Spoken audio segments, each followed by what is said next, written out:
So we move to Chapter 9, Job, Batch and Service Costing.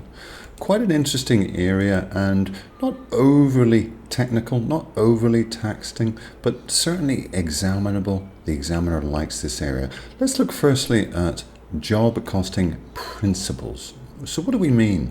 Well, job costing is the process of calculating the cost of a specific job. Now, if you've read the Study Hub chapter, you understand what we mean by a job, but I'll open that up in a moment. In essence, a job is a cost unit that consists of a single order or contract. So consider a customer, a client, ordering something specifically.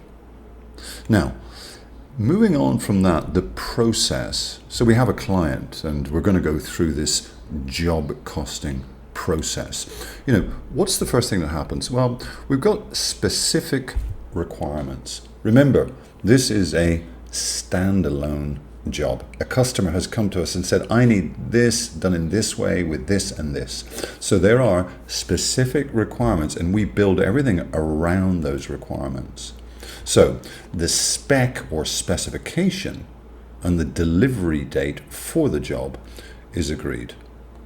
Once we've got 1 and 2 done, we need to assess the suppliers. So we will be most likely bringing in raw materials or possibly labor from elsewhere. So we need to get an idea on supplier estimate pricing.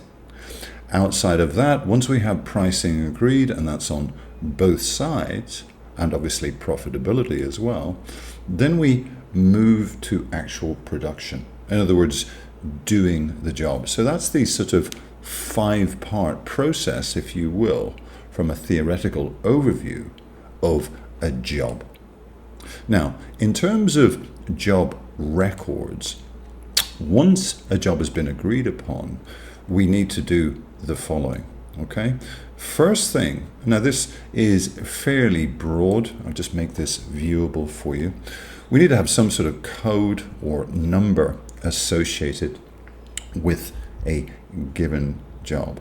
Now that's not just for admin purposes, it really gives us a mechanism for number 2. In other words, associating any direct costs with that job. Think of an accounting system with a multitude of different jobs with job codes. Okay? Outside of that, we talk here in 2 about direct costs. They should be easy enough to associate with a job and indeed a job code, but we also need to associate some share of overheads and indeed charge those overheads to that job. Outside of that, number 4, a job cost is calculated, which is going to be a combination of 2 and 3. Direct costs plus a share of overheads, normally done on some form of job cost card. Now, obviously, the difference between these 2 areas, i.e. actual costs and the agreed selling price that we referred to up top, is going to be the profit. Moving from there, in terms of costing, a job cost card is going to do exactly what you expect. When a job is planned, we've got to prepare, or indeed will prepare, a card with the expected cost. And as you can see here, and in line with what we said above, this job cost card lays out every single cost associated. All of the direct costs, materials, labors, and expenses, a production overhead in some way allocated, total production costs at that point, and then more than likely some sort of administration and selling overhead on top of that. So if you will, this is every single possible cost associated with the job. Outside of that, as we see here below, what we need to do, obviously, is associate actual costs and indeed record them in the accounting system. It's all well and good estimating figures and getting quotes, etc. But a job account is basically going to record all of these relevant direct costs and indeed other overheads. And in essence, if you think about it, the left-hand side, we don't need to go into detail on debits and credits here, but in essence, we've got the left-hand side being the debit, the right-hand side being the credit. This is what will go to the profit and loss account for each job, or for each job account, if you will. This is, let's say, job account number 1, the various costs, and then we'll balance it out and send this to the profit and loss account. Okay? Now, in terms of pricing, we talked up top about customer specs. We talked about the idea of the difference between actual costs and selling price. There's several approaches that we could use.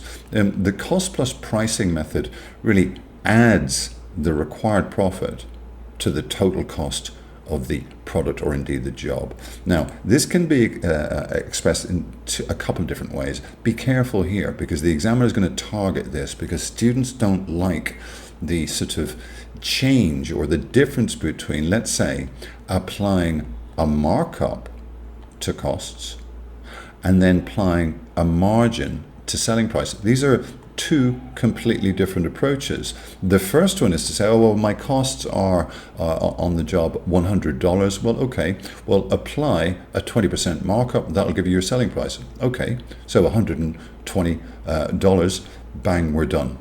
Here, what we're talking about is the margin is a percentage of selling price. So, for example, we might be saying, well, we know our selling price is, $100. The margin is 20%. So, therefore, the profit margin is $20, and indeed the cost should be $80. So, two different approaches. Okay, just be careful. Moving from there, batch costing. Now, in terms of the difference, not a lot of difference, except for we're talking about several units. It's exactly like job costing. We're just talking about a batch rather than a single unit. And indeed, outside of that, within the batch, they're identical. Okay?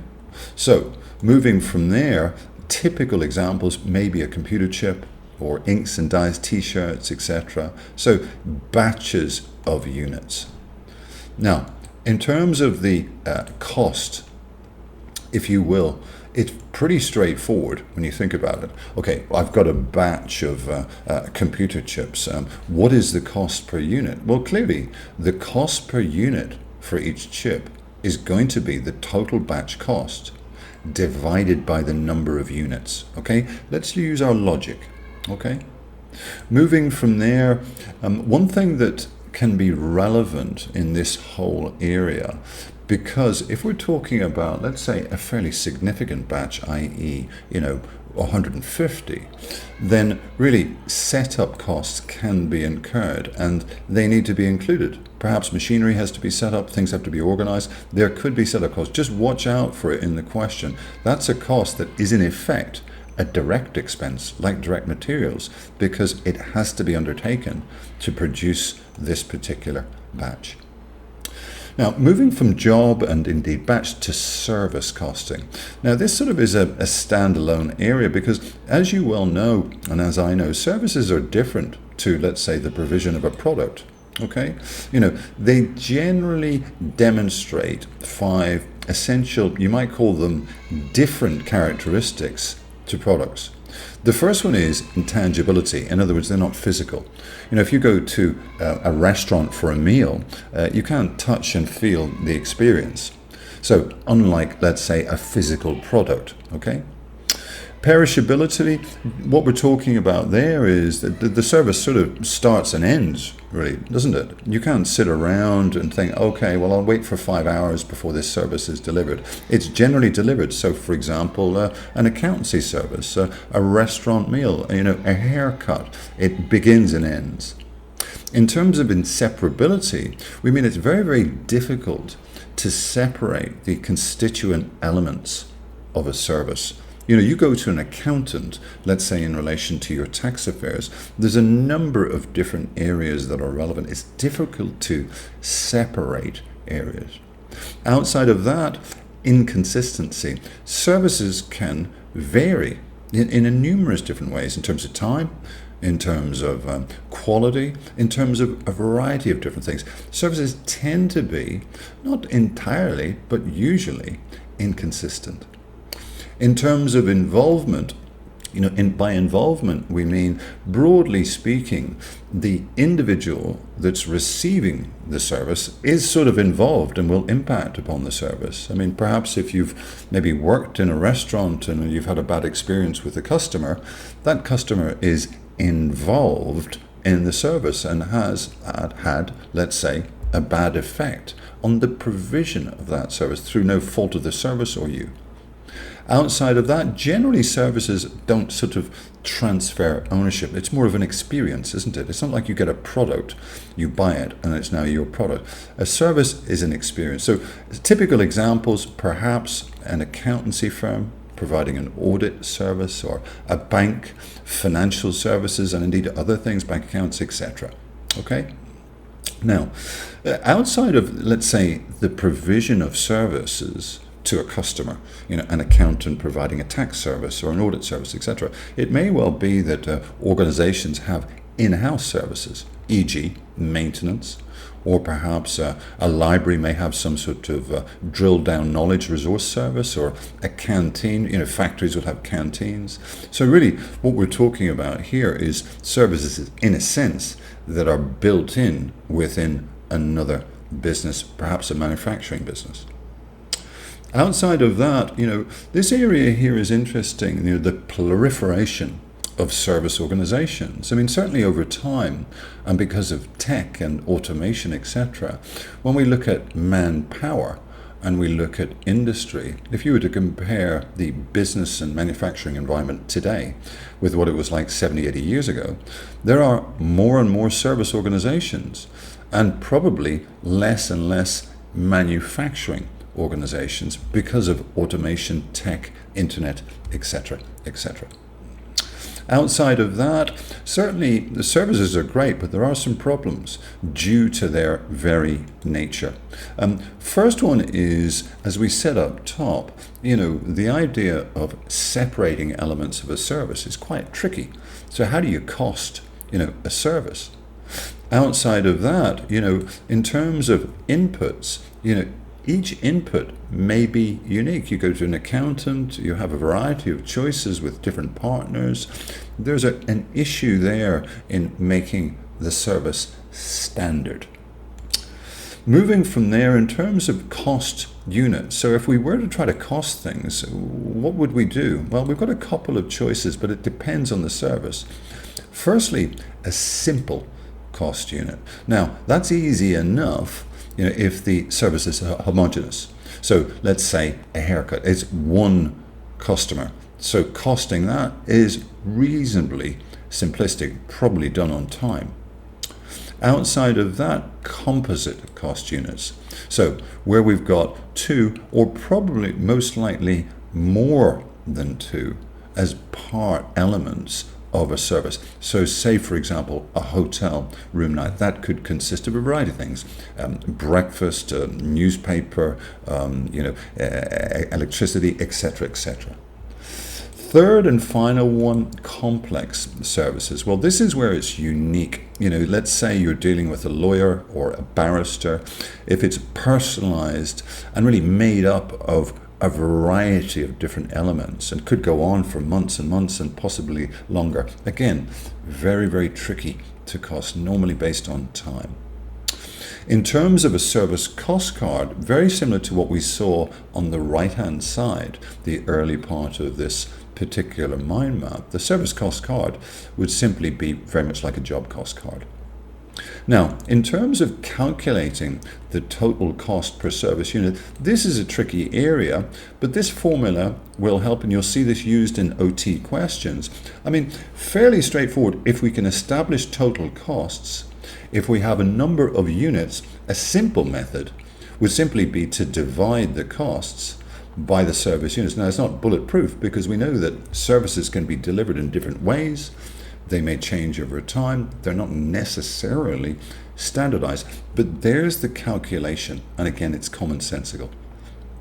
Outside of that, service cost analysis. Now, this is an interesting one, given that we talked about the proliferation of service industries across the board. Organizations may well want to compare themselves against competitors. A classic one, certainly, given the competitive nature of airlines, is the flight industry. And you'll find that very, very common in terms of benchmarking, etc. Okay, so this concludes Chapter 9, Job, Batch and Service Costing. In terms of emphasis, I think some new terminology for us. Let's get a fix in particular on formulas. That's relevant, obviously, across the board in MA. And as I keep saying to you, let's make sure that we practice. For me, Chapter 9, not a difficult chapter, and I hope you agree when you come to do the OT questions and or watch the videos. So this is what I would call a bread and butter area. It's not very, very complex. Let's get these questions right by working hard. Thanks for listening.